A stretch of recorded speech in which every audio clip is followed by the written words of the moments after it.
এয়া হৈছে তেওঁলোকৰ ৰণকৌশল। কিছুমানক দিব, বেছিভাগক বঞ্চিত কৰিব আৰু সকলোকৰ ওপৰত মূল্য বৃদ্ধি হেঁচা জাপি দিব। এতিয়া আপোনালোকক মই সুধিবলৈ বিচাৰিছো, মনত আছেনে নাই আপোনালোকে ক'ব। এইবোৰ চবটো পৰিৱৰ্তনৰ নামত, ভাল দিনৰ নামত, 15 লাখ টকাৰ নামত এইখিনি কথা আপোনালোকক বুজাই দিছে। এতিয়া মই আপোনালোকক সুধিবলৈ বিচাৰিছো, আমাৰ যেতিয়া কংগ্ৰেছৰ চৰকাৰ, যি চৰকাৰে বিজেপিয়ে কয় একো কৰা নাই, আমাৰ দিনত অলপ মনত পেলাবলৈ চেষ্টা কৰকচোন। তৰুণ গগৈ কংগ্ৰেছ চৰকাৰৰ দিনত গেছ চিলিণ্ডাৰ দাম কিমান আছিলে কওকচোন? কিমান কওক? 500 আছিলে নেকি? নে মই সপোন চাই আছো? নে আপোনালোকে মিছা কথা কৈ আছে? আছিলে নে নাই? 400 আছিলে নেকি? কিছুমান 450 আছিলে নেকি? এয়া হ'ল কংগ্ৰেছ। মনত ৰাখিব, কংগ্ৰেছ মানে 450 টকা চিলিণ্ডাৰ, বিজেপি মানে 950 টকা চিলিণ্ডাৰ। এই কথাখিনি মনত ৰাখিব,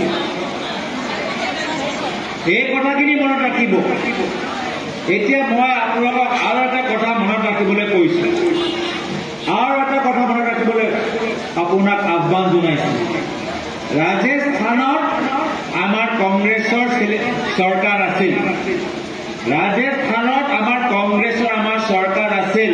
তাত আমাৰ চৰকাৰ অহাৰ পিছত গেছ চিলিণ্ডাৰ দাম আমি 500 টকা লৈ তললৈ লৈ আনিলো। এয়া হ'ল কংগ্ৰেছ, এয়া হ'ল কংগ্ৰেছ। মনত ৰাখিব। তেলেংগানাত হায়দৰাবাদত আমাৰ নতুনকৈ কংগ্ৰেছ চৰকাৰ গঠন হৈছে। এই বছৰৰ পৰা তেলেংগানাত আমাৰ কংগ্ৰেছ চৰকাৰে গেছ চিলিণ্ডাৰ দাম দুখীয়া মানুহক 500 টকা দিব। এয়া হ'ল কংগ্ৰেছ। মনত ৰাখিব, এয়া হ'ল কংগ্ৰেছ। বৰ্তমান বিজেপি চৰকাৰক মই প্ৰশ্ন কৰিবলৈ বিচাৰিছো, উন্নয়ন মানে কি? তেওঁলোকে যে কয় আমি উন্নয়ন কৰিছো, উন্নয়ন কৰিছো। আমাৰ উন্নয়ন নামত তেওঁলোকে কৈছে আমি ঘৰ দিছো। ঘৰ আমাৰ কংগ্ৰেছৰ দিনতো আমি ঘৰ দিছিলো। নতুন কাম কি হ'ল? আমাৰ দিনতো আমি কংগ্ৰেছৰ দিনত আমি ঘৰ দিছিলো।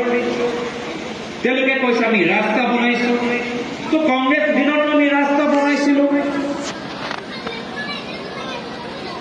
তেওঁলোকে কয় আমি বেংক একাউণ্ট খুলি দিছো। বেংক একাউণ্ট আমাৰ দিনতো আমি খুলিছিলো। তো কোনটো আঁচনি তেওঁলোকে নতুনকে নিছে?